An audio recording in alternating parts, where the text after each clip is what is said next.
जय जगन्नाथ दर्शक बंधु मैंने आपण मानकु बहुत बहुत स्वागत गाइडर ब्रदर आउ एक वीडियो आज बर्तमान आम आसी पहुँची गले नीलगिरी आज आम बाहरीचे पंचलिंगेश्वर दर्शन करने। पंचलिंगेश्वर मंदिर आपण मैंने जानी ये मंदिरटी बालेश्वर ठारे अवस्थित बालेश्वर जिला ठारे अवस्थित नीलगिरी ब्लॉक रे एक्चुअली जाए तो नीलगिरी ठारू बेसी दूर नुहे 5 किलोमीटर 6 किलोमीटर रास्ता। तो चलतु बर्तमान आम देखुवे नीलगिरी ठारे अच्छु एठार पंचलिंगेश्वर मंदिर मात्र 3 किलोमीटर एठारू आम डाहाण को जीवा। ये रही आम पंचलिंगेश्वर गेट टी आपण मैंने देखिपे केते सुंदर रही दृश्यटी। इवनिंग टाइम सूर्य धीरे धीरे अस्त होगा जाऊँगी पहाड़ सेपटे रही सूर्यटी लगुच जमी पाखक जाकि देखिकी आसबि माने एते सुंदर लगुच दृश्यटी। आपण मैंने देखिथे यहीपरी माने जो भ्यूटी देखा बहुत कम मिलता है आम सेपटे एपटे एक्चुअली रही भल पहाड़ अधिका रही बड़ बड़ पहाड़ रही तो से देखा बढ़िया लगुच भ्यूटी। तो चलतु आम जा मंदिर दर्शन करवा। मत तो लगुनि आज मे भी मंदिर बंद हो जाइए बोधे। तो देखुए साइड रे बहुत सारा होटेल रही भल भल होटेल रही जदि मंदिर बंद हो जाए आम स्टे करने पड़ो आज पंचलिंगेश्वर काली मॉर्निंग रू जाइए दर्शन करिकी देन बाहर गोटे भल होटेल रही देखो गोटे जूम कर दूसरी होटेल रॉयल हिल शायद।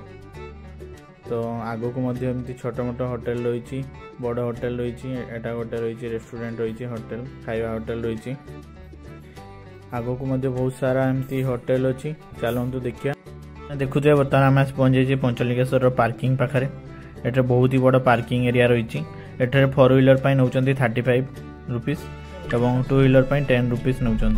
एठारे आपणकर जो रही आम पिकनिक टाइम नवेम्बर डिसेम्बर जनवरी फेब्रुआरी 4टी मासरे से वर्षकर पैसा उठे दिखते एत भिड़ हुए ये जगहटी बहुत लोग पिकनिक करने आसती बुलायापी आसती से टाइम अधिका भिड़ एबे टिके फांका रही जगहटी फिर भी लोक आसुवे देखुए केते बड़े फांका देखिए पूरा फांका देखा पाइबेनी।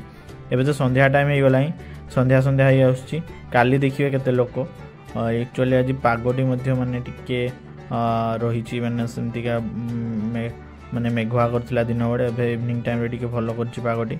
तो चलतु आग को एठारे हाफ किलोमीटर जाए आपण माने गाड़ी नहीं कि जाई परिबे। तो जते जाए गाड़ी नहीं कि जाई होची कार नेबा तापर देन एबे तो भिड़ नाई सेठे रखी देकी पाक को जीवा। तो देखा जाऊ भगवान को जदि थिबो देखि दर्शन कर परिबा भगवान को नहले गत काली दर्शन करवा एठारे स्टे करवा आज। तो आम पाखापाखि गले आग को रही देखुए एठारे दुकान स्टार्ट अच्छी आग को साइड शौचालय गोटे अच्छी। तो चलतु आग को जीवा एठारू दुकान आरंभ हो गला एठारू लगी मंदिर जाए पूरा दुकान लगी 200-300 मीटर पूरा दुकान अच्छी। आगरू बहुत थर आसी वीडियो करनी से टाइम रे। तो चलतु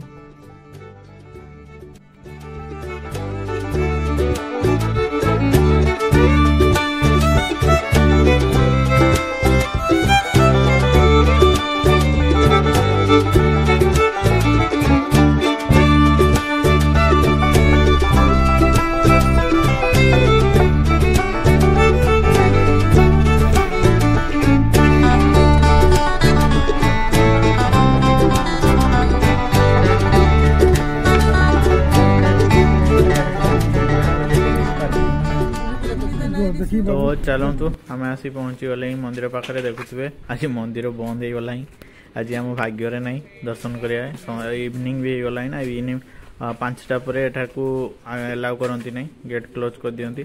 तो भितर जंगल भी रही तो प्रशासन पक्षर नियम रही। तो चलतु आज आम एठे स्टे करवा गत काली मॉर्निंग रे आसिक दर्शन करवा बाबा को देन जीवा। देखो ये मंदिर गेट तो थाई मुझे देखी दूसरी गेट तो क्लोज अच्छी काली ये रास्ता देखी जीवा आग को दर्शन करवा। गुड मॉर्निंग दर्शक बंधु मैंने सका बर्तमान आम बाहरी आसचे मंदिर दर्शन पाई बाबा पंचलिंगेश्वर दर्शन पाई। एक्चुअली गत काली राति बहुत ही वर्षा आई तो पागटी सकाल सकाल ठंडा ठंडा लगुच बहुत संख्यार लोक ସେଥିପାଇଁ ମଧ୍ୟ ପିନ୍ଧିକି ଆସିଛନ୍ତି, ଶୀତ ବସ୍ତ୍ର ମଧ୍ୟ ପିନ୍ଧିକି ଆସିଛନ୍ତି।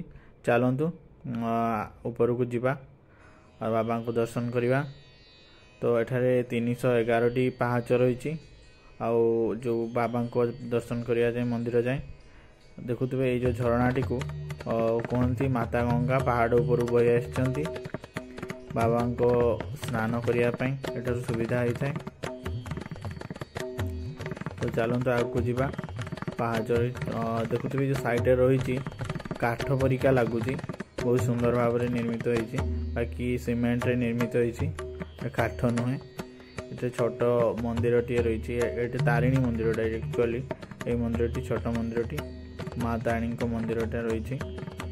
ତ ଦେଖନ୍ତୁ ଜଣେ ନନା ମଧ୍ୟ ବସିଛନ୍ତି, ସେ ମା ରୁହନ୍ତି ଏ ମନ୍ଦିରରେ। ଛୋଟ ମନ୍ଦିରଟି ପୁରା ଛୋଟ ଛୋଟ ଛୁଆ ମଧ୍ୟ ବହୁତ ଉପରକୁ ଚଢ଼ି ଯାଇଛନ୍ତି। ତ ଆଗକୁ ଦେଖୁଥିବେ ଆଗରେ ଏଠାରେ ଜୋତା ଷ୍ଟାଣ୍ଡ ରହିଛି। ଜୋତା ଷ୍ଟାଣ୍ଡରେ ଆମେ ଜୋତା ରଖିକି ଆଗକୁ ଯିବା ବାବା ପଞ୍ଚଲିଙ୍ଗେଶ୍ୱରଙ୍କ ମନ୍ଦିର ଆଗକୁ। ଆକ୍ଚୁଆଲି ଏଇ ଯେଉଁ ମୁଁ ଭିଡ଼ିଓଟି କରିଛି, କିଛି ଭିଡ଼ିଓ ଯେଉଁଟାକି ମୁଁ ପୁରୁଣା ଭିଡ଼ିଓ ଯେଉଁ ପୂର୍ବ ବର୍ଷ ଆସିଥିଲି ତାହାର ମଧ୍ୟ କିଛି ଏଠାରେ ଏଡ଼୍ କରିଦେଇଛି। ପଞ୍ଚଲିଙ୍ଗେଶ୍ୱରରେ ଯେଉଁ ରହିଛି ବାବା ରହିଛନ୍ତି ଏଠାରେ, ତ ତାଙ୍କୁ ଆପଣ ଏଠାରେ ଆସିଲେ ଦର୍ଶନ କରିପାରିବେନି, ତାଙ୍କୁ ସ୍ପର୍ଶ କରିକି ଆପଣମାନେ ଅନୁଭବ କରିପାରିବେ। ତ ଚାଲନ୍ତୁ ଆଗକୁ ଯିବା। ମୁଁ ଆପଣମାନଙ୍କୁ ଦେଖାଉଛି ସେ ଜାଗାଟି କେଉଁ ଜାଗାରେ ବାବା ବିରାଜମାନ କରିଛନ୍ତି। ତ ଉପରୁ ଯାଇକି ପ୍ରଥମେ ଦେଖାଉଛି, ଦେନ୍ ଆସିକି ତଳେ ଆମେ କେମିତି ଭକ୍ତମାନେ ଦର୍ଶନ କରୁଛନ୍ତି, ତାଙ୍କୁ ମାନେ ସ୍ପର୍ଶ କରିକି ଜାଣୁଛନ୍ତି ଦେଖିବା। ତ ଦେଖୁଥିବ ଏଇଟା ଯେଉଁ ରିଲିଙ୍ଗ ରହିଛି, ରିଲିଙ୍ଗ ସେପରେ ଯେଉଁ ମାନେ ରହିଛି ମାନେ ଛୋଟ ଜାଗାଟି, ସେଇ ଜାଗାରେ ବାବା ଏଠାରେ ବିରାଜମାନ କରନ୍ତି। ତ ଆକ୍ଚୁଆଲି ଏଇଟା ପଞ୍ଚଲିଙ୍ଗେଶ୍ୱର ହେଉଛି 5ଟି ଲିଙ୍ଗର ସମାହାର। ଏଠାରେ ମାତା ଗଙ୍ଗା ଉପରୁ ବହିକି ଆସିଛନ୍ତି। ଆଶ୍ଚର୍ଯ୍ୟକର କଥା ହେଉଛି ଏଠାରେ ବାବା ଏତେ ବର୍ଷ ରହିବା ପରେ ମଧ୍ୟ ଏଠାରେ ଶିଉଳି ଲାଗିନଥାଏ। ସେଇ ପାଣି ଏତେ ବହୁଛି ସେଇ ଜାଗାରେ, ଖରା ବର୍ଷା ଶୀତ ସବୁ ଟାଇମ୍ରେ, ଫିର୍ ବି ସେଠାରେ ଶିଉଳି ଲାଗେନି। ତ ଚାଲନ୍ତୁ ଏଠାରେ ଭକ୍ତମାନେ କେମିତି ଦର୍ଶନ କରନ୍ତି ଦେଖାଉଛି ମୁଁ ଆପଣଙ୍କୁ, ଆପଣମାନେ ମଧ୍ୟ ଦେଖନ୍ତୁ, ଦର୍ଶନ କରନ୍ତୁ।